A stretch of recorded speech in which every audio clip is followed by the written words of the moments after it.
In the year 1215, you are dragged to the riverbank, the rough hemp of your bonds chafing your wrists raw. A crowd has gathered, their faces a mixture of fear and grim curiosity. A priest intones a prayer, but his words are stolen by the wind. This is your trial. This is justice in the Middle Ages, a world where God's judgment was sought in the searing heat of a hot iron and the chilling depths of a cold river. Forget the romantic tales of chivalry. Beneath the stone walls of castles and cathedrals lay a reality shaped by pain, superstition, and an ever-present fear. It was an era where healing could kill you, a neighbor's whisper could condemn you to the flames, and public death was a form of entertainment. This is not the history of kings and queens, but the history of human suffering, a descent into the gruesome and shocking practices that defined life and death for centuries. The paranoia began as a whisper, a rumor of a blighted crop or a sick child, and it festered into a full-blown witch hunt.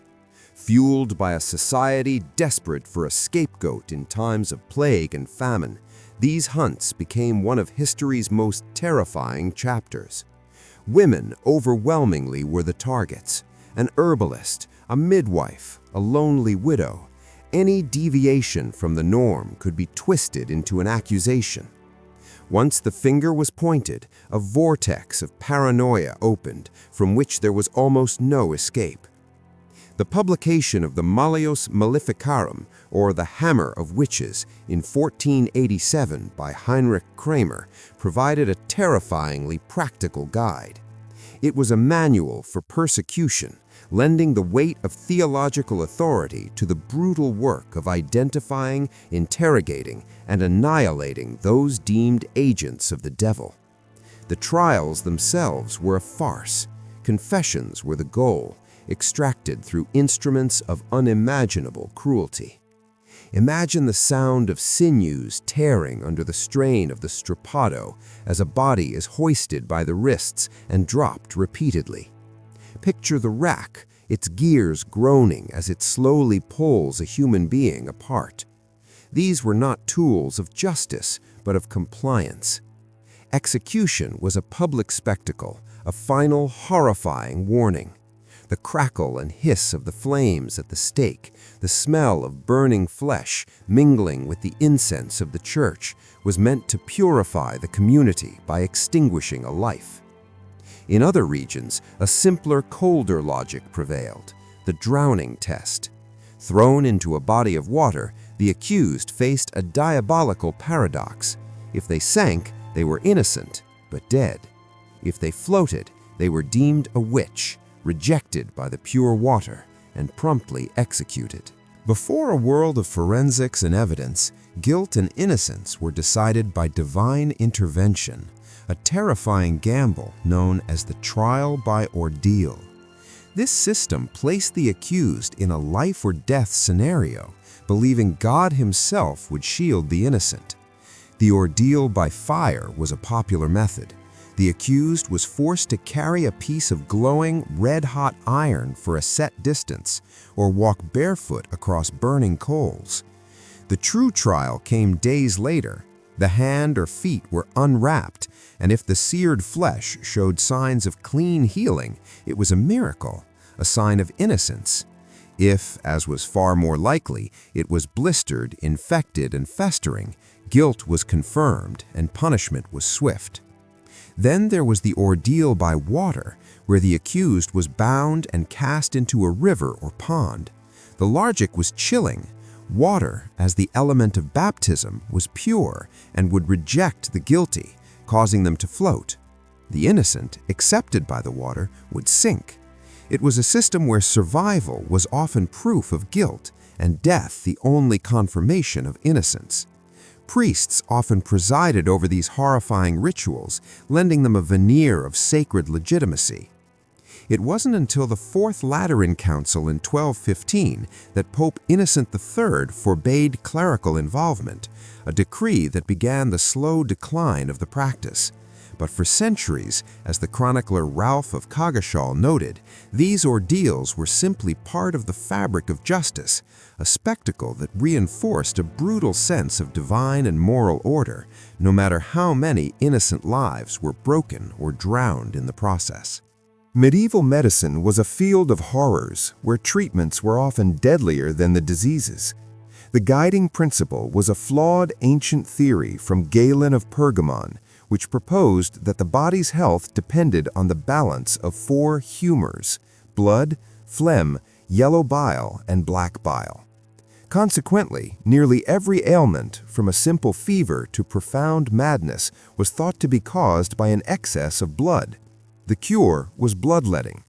Barber surgeons, their hands stained with the evidence of their trade, would open a vein with a fleam or lancet, draining a patient's life force into a bowl. The metallic tang of blood would fill the air as the patient grew weaker, paler, and often closer to death from shock or blood loss. For a more localized treatment, a handful of leeches would be applied, their cold, slimy bodies latching on and gorging themselves. The tools were rarely cleaned, and infection was a constant, often fatal complication. For ailments of the mind, the cure was even more barbaric. Trepanation, the practice of drilling a hole into the skull, was performed without anesthesia.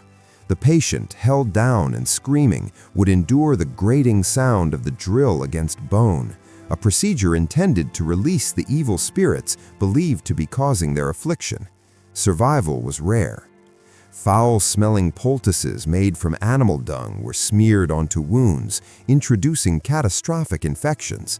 And for the scourge of syphilis, the prescribed cure was mercury, a poison that ravaged the body, causing teeth to fall out and minds to crumble, a cure that merely hastened an agonizing death. These practices persisted for centuries, cemented by religious dogma and an unquestioning reverence for ancient and deeply flawed authorities.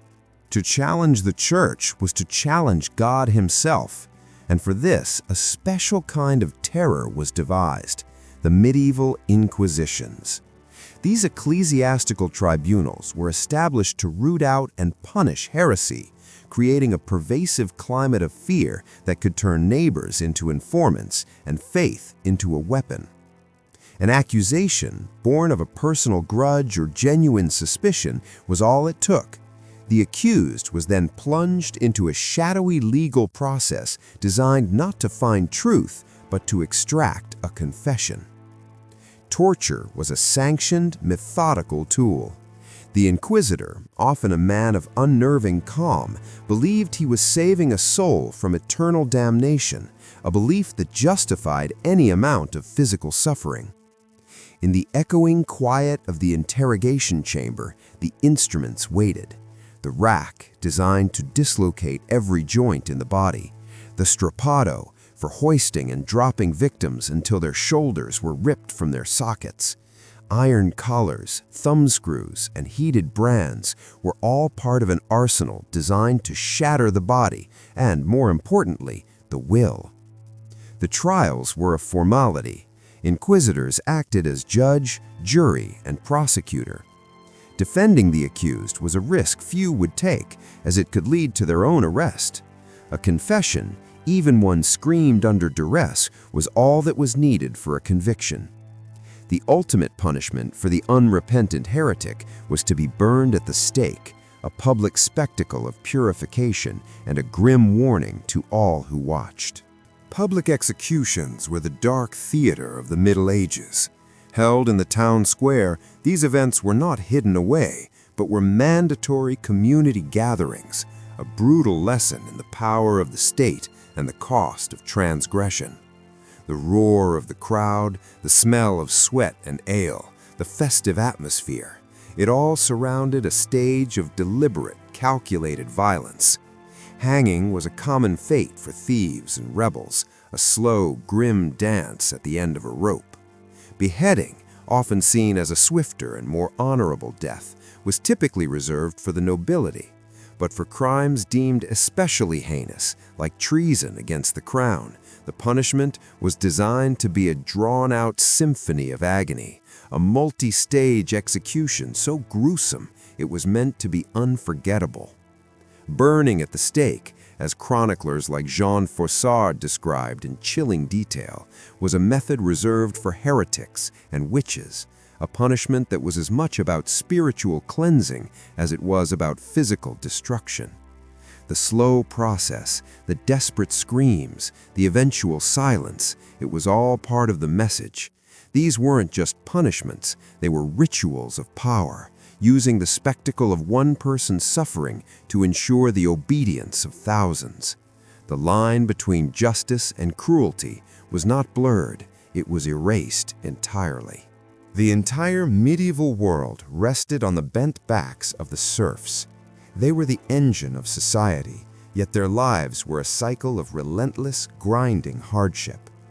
Bound to the land by the feudal system, they were not technically slaves, but they lacked freedom, autonomy, and hope.